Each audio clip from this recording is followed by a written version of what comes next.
લોકસભાની ચૂંટણીના મતદાનને હવે ગણતરીના દિવસો બાકી છે, ત્યારે ભાજપ કે કોંગ્રેસ અલગ અલગ મેનિફેસ્ટો દ્વારા મતદારોને જે આકર્ષવાના પ્રયત્નો કરી રહ્યા છે, તેમના અલગ અલગ મુદ્દાઓ છે। ત્યારે આપણી સાથે અત્યારે હાલ જે દિવ્યાંગ જે લોકો છે તે અત્યારે હાજર છે, કારણ કે કોઈ પણ પક્ષ દ્વારા તેમના ફાયદા માટેના કોઈ પણ પ્રકારના મુદ્દાઓ રજૂ કરવા નથી આવ્યા, જેને લઈને હાલ તો આપણે તેમને જ પૂછીશું કે તેમની નવી સરકાર પાસે શું આશા છે। નિલેશભાઈ, તમને હું પૂછવા માંગીશ કે ઇલેક્શન આવી રહ્યું છે, તમે પણ મતદાન કરશો, શું આશા છે નવી સરકારને લઈને? બિલકુલ અમારી આશા એવી છે ગવર્મેન્ટ પાસે કે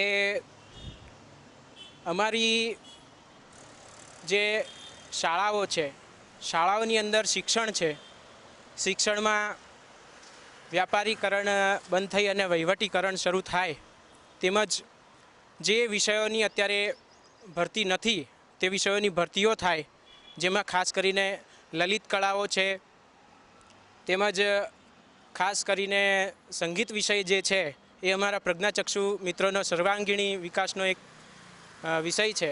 દરેક શાળાઓમાં માધ્યમિક, પ્રાથમિક અને દરેક જગ્યાએ પ્રાર્થના, રાષ્ટ્રગીત જેવા કે ખેલ મહાકુંભ, કલા મહાકુંભ બધા જ પ્રકારના કાર્યક્રમ થાય છે, પણ છેલ્લા 15 વર્ષથી NCERTમાં નિયમ હોવા છતાંય અમારી ભરતી થઈ નથી। એ સંગીત શિક્ષકોની ભરતી થાય એ અમે ઈચ્છીએ છીએ। અચ્છા, સરકાર તમારા વિશે વિચારે છે? તમને શું લાગે છે જે પ્રકારે મેનિફેસ્ટો રજૂ કરવામાં આવ્યો, કોઈ ઉલ્લેખ છે રોજગારીને લઈને? કોંગ્રેસ કહી રહી છે, પણ બીજેપીના મેનિફેસ્ટોમાં અલગ જ મુદ્દાઓ છે। બિલકુલ, એમાં એવું છે કે જે ઘોષણાપત્ર રજૂ કરવામાં આવ્યા છે ભાજપ અને કોંગ્રેસની સરકારો દ્વારા, પણ એમાં ગરીબોનો મુદ્દો લીધો છે, દરેક મુદ્દા લીધા છે, પણ એમાં દિવ્યાંગોનો કોઈ ક્યાંય ઉલ્લેખ નથી। આમ બધી રીતે ચૂંટણી આયોગને બધી રીતે કહેવામાં આવે છે કે ભાઈ દિવ્યાંગો માટે આ કર્યું છે, તે કર્યું છે, સારી ટેકનોલોજીનો ઉપયોગ કર્યો છે, બધું જ સાચું, પણ ભણતરમાં હજી દિવ્યાંગો ક્યાંય કહી શકાય એમ નથી। ફેઝલભાઈ, તમને હું પૂછવા માંગીશ કે તમારી શું માંગ છે? તમે મતદાન કરવાના છો, સરકાર પાસે કેવી આશા છે? મારી આ સરકાર પાસે આશા છે કે ગુજરાતમાં 2016નો કાયદો પસાર થાય।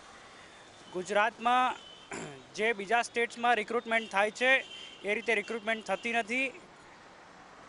આથી હું ઈચ્છું કે રોજગારી આપણા મિત્રોને મળે, જેથી જે આ કલ્યાણકારી યોજનાઓનો લાભ લેવો પડે છોકરાઓએ બહુ મુશ્કેલીઓ સહેવી પડે છે, એ ના સહેવી પડે। અને આ માટે હું આપણી દરેક સંસ્થાઓ પાસે પણ એવો આગ્રહ રાખું કે પોતે આપણા દિવ્યાંગ ભાઈઓ બહેનો માટે કંઈક કરે। જયેશભાઈ, શું લાગે છે કોઈ સરકારે કોઈ પણ પ્રકારે દિવ્યાંગોની મદદ કરી છે? રોજગારીને લઈને આ આશા હોય કે કોઈ અન્ય બાબતે જે અલગ અલગ મુદ્દાઓ છે એને લઈને શું કહેશો? ના, હવે અત્યાર સુધી તો સરકારો ઘણી બધી આવી ગઈ, પણ એ સરકારોએ કોઈ દિવ્યાંગો માટે તો કશું કર્યું હોય એવું મને લાગતું નથી। આ કાગળ ઉપર કદાચ બધી યોજનાઓ ને બધું હોઈ શકે, પણ એ હજુ અમારા સુધી તો પહોંચ્યું એવું લાગતું નથી, કારણ કે બેરોજગારી, સરકારી નોકરીઓમાં ભરતી થતી નથી। બીજી વસ્તુ કે જે પ્રાઇવેટ નોકરીઓ કરે છે એના પગાર, એમાં શોષણ થાય છે, એટલે આ બધા પ્રશ્નો તો છે જ। એટલે કોઈ સરકાર એવી હકારાત્મક હોય એવું અત્યાર સુધી દેખાયું નથી। અંસારીભાઈ, તમને પણ એમ પૂછીશ કે જે પ્રકારે બીજેપી, કોંગ્રેસ અવનવા વાયદાઓ કરે છે, દિવ્યાંગો માટે કંઈ કર્યું છે અત્યાર સુધી જે પણ સરકાર આવી છે, શું માંગ રહેશે તમારી? એટલું જ છે કે સરકારો આવીને ખાલી એક ફોસલાવાના કે એક લાલચ આપવાના ધંધા કર્યા છે। બ્લાઇન્ડોને મોબાઈલ આપ્યા છે ને હેન્ડીકેપને વ્હીલચેર આપ્યા છે, બધું આપ્યું છે। જ્યારે અનેક રાજ્યમાં જે કલ્યાણકારી યોજનાઓ છે, એમાં જે શ્રમ સુરક્ષા યોજના છે, પેન્શન યોજના છે, દરેક રાજ્યમાં અલગ અલગ છે। જ્યારે ગવર્મેન્ટ ગુજરાત જે છે એ માત્ર 600 રૂપિયા આપે છે। આ 600 રૂપિયામાં જો વિકલાંગ વ્યક્તિનું પૂરું થઈ શકતું હોય એવું બને જ નહીં। અને દરેક રાજ્યમાં કોઈકમાં 2500 છે, કોઈકમાં, એટલે સરકારે ખરેખર બધા માટે, દરેક રાજ્ય માટે એક યોજના સરખી બનાવવી જોઈએ અને એનો અમલ કરાવવું જોઈએ। અચ્છા જયેશભાઈ, ખાસ તો શું લાગે છે જે પ્રકારે સરકારી યોજનાની વાત છે, ક્યાંક ને ક્યાંક તમને પણ અત્યારે હાલ કોઈ પણ પ્રકારનો લાભ નથી મળી રહ્યો, કેવા પ્રકારની લાભની આશા છે તમને ને તમારા પરિવારને? એટલે બેન, સરકારી યોજનાઓ ઘણી બધી છે, જેમ કે કોઈ બી અન્ય કોઈ આપણે ધંધા કરવા હોય તો લોન મળી શકે, યા તો સંતસુરદાસ યોજના હોય, એવી જનકલ્યાણની ઘણી બધી યોજનાઓ છે, પણ એ માત્ર દિવ્યાંગો ખાલી જાય અને ધક્કા ખાઈને પાછા આવે છે, એનું કોઈ આજ સુધી એવું કંઈ મળતું નથી અને સરખા જવાબ પણ મળતા નથી। અચ્છા ફેઝલભાઈ, તમને પૂછીશ કે કેવી આશા છે, શું માંગ છે, શું કરવું જોઈએ તમારી માટે સરકારે? મારી તો બે જ માંગ છે। એક તો એજ્યુકેશન સારું થાય અને એક્સેસિબિલિટી અને ત્રીજી માંગ રોજગારી. આ 3 વસ્તુ હશે ને તો કોઈ કલ્યાણકારી યોજનાઓના લાભ નહીં લેવા પડે અને પોતાની રીતે બધા પોતાનું કામ કરશે. જો તમે દિવ્યાંગોને સમાજની સાથે રાખવા માંગતા હોય તો આ 3 વસ્તુ બહુ જરૂરી છે. અચ્છા નિલેશભાઈ, તમને પણ એ પૂછીશ કે ખાસ તો રોજગારીનો પ્રશ્નો તમામ લોકો ઉઠાવી રહ્યા છે, તમે પણ ઉઠાવી રહ્યા છો, યુવાનો તમામ બેરોજગાર છે, તો સરકાર જે છે બીજેપી આવે કે કોંગ્રેસ આવે, કેવી સરકાર ઈચ્છો છો? અમે એવી સરકાર ઈચ્છીએ છીએ કે જે સરકાર સમજી શકે અને જે કંઈ રીતે આજે ઇંગ્લિશને જે આપણી પર્સનલી ભાષા બનાવી છે એ ટાઈપે લલિત કળા તેમજ બિલકુલ જે લોકોને જે વિષય ભણવા માગે છે એમના ઇન્ટરેસ્ટેડ વિષયો બનાવી અને એ રીતે એમની રોજગારી આપવી જોઈએ એમને. તેમજ આમ તો જોવા જઈએ તો જનતા અને નેતા તમામનું આખું કાનૂન સમાન હોવું જોઈએ એવી મારી માંગણી છે. અચ્છા, તમે ખાસ તો મતદાનને લઈને કોઈ સુવિધાઓ રાખવામાં આવે છે દિવ્યાંગ ભાઈ બહેનો માટે, તો કયા પ્રકારની સુવિધા હશે ને તમે મતદાન કરશો આ વખતે?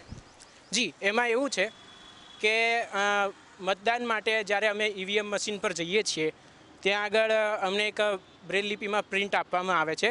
ત્યાં આગળ બ્રેલ લિપિમાં પણ એક પ્રિન્ટ આપે છે, એની અંદર જે કંઈ લખેલું હોય છે એ પ્રમાણે અમે નંબર વાંચી અને ઘરેથી અમે ન્યૂઝમાંથી પણ કેટલાક વખતે નંબરો જોઈ લઈએ છીએ કે કયા પક્ષનો નંબર છે અને ત્યાં જઈને ઈવીએમ મશીન ઉપર પણ અમને બ્રેલ લિપિની સુવિધા આપેલી હોય છે.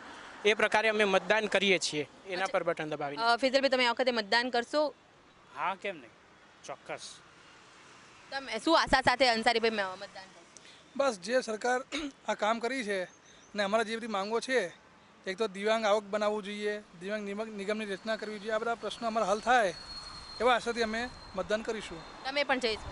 બસ હવે મતદાન તો કરીશું, પણ હવે સરકારને એક મેસેજ આપીએ છીએ કે ભાઈ ચૂંટણી વખતે જો તમને દિવ્યાંગો દેખાતા હોય તો 5 વર્ષ દિવ્યાંગો ઉપર નજર રહે એવી આશા રાખીએ છીએ. અચ્છા, જો ખાસ તો આપણી સાથે જે દિવ્યાંગ ભાઈઓ હતા, ખાસ તો તેમની પણ આશા છે કે જે આવનારી સરકાર આવે તેઓ તેમના વિશે વિચારે, કારણ કે સૌથી મોટો મુદ્દો છે હાલ તો રોજગારી. બેરોજગારીના કારણે અનેક લોકો પીડાઈ રહ્યા છે, દિવ્યાંગ ભાઈઓ પણ પીડાઈ રહ્યા છે અને તેઓ આવનારી સરકાર પાસે તેમની જે મુશ્કેલીઓ છે અને તેમની જે રોજગારીના પ્રશ્નો છે તેનું નિરાકરણ આવે તેવી આશા વ્યક્ત કરી રહ્યા છે. કેમેરામેન ઉમેશ પરમાર સાથે અનિતા પટણી, વીટીવી ન્યૂઝ, અમદાવાદ.